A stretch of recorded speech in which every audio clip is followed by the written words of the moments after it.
Hey everybody, so I got a new bread maker to share with you today. This one was sent over to me a couple of weeks ago, and I'm getting around to doing the video for you.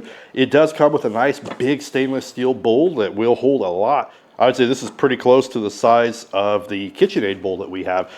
The lid does pop off very easily, and we do have an opening to feed our ingredients. You do have a dough hook that's really easy to put in, and then our bowl also detaches so you can wash it.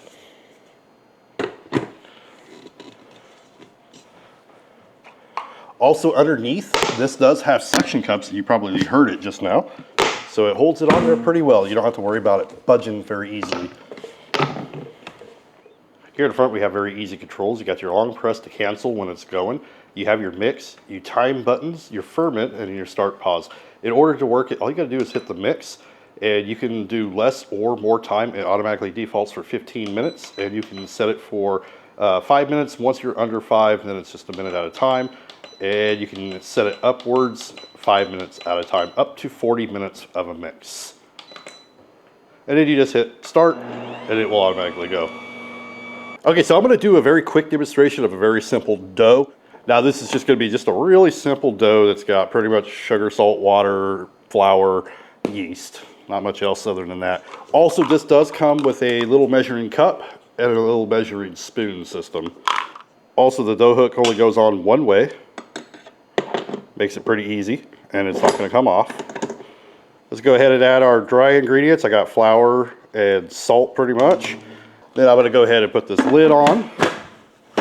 I'll take off this top part.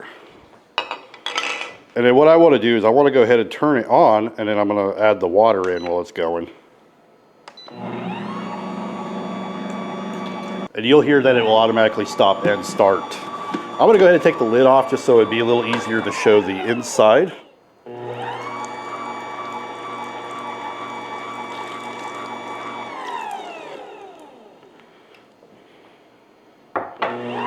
And then we're just going to let this mix for a little bit. Once the mixing is done to where you want it, we're just going to hit the ferment. Hour and a half is default. Hit the start. Now I'm going to go ahead and put the lid back on it. That way it can proof in here. All right, we'll come back here in a little bit and we'll take a look. I don't think this dough is actually going to need an hour and a half because this was just a quick rising quick dough that I did. But the default ferment is 1 hour and a half. And of course, you can always adjust it from there. All right, so we're coming back to our dough that has had some time to rise. And now it is a lot bigger. I'm going to have to get some flour because it's a little sticky, but it definitely doubled up there.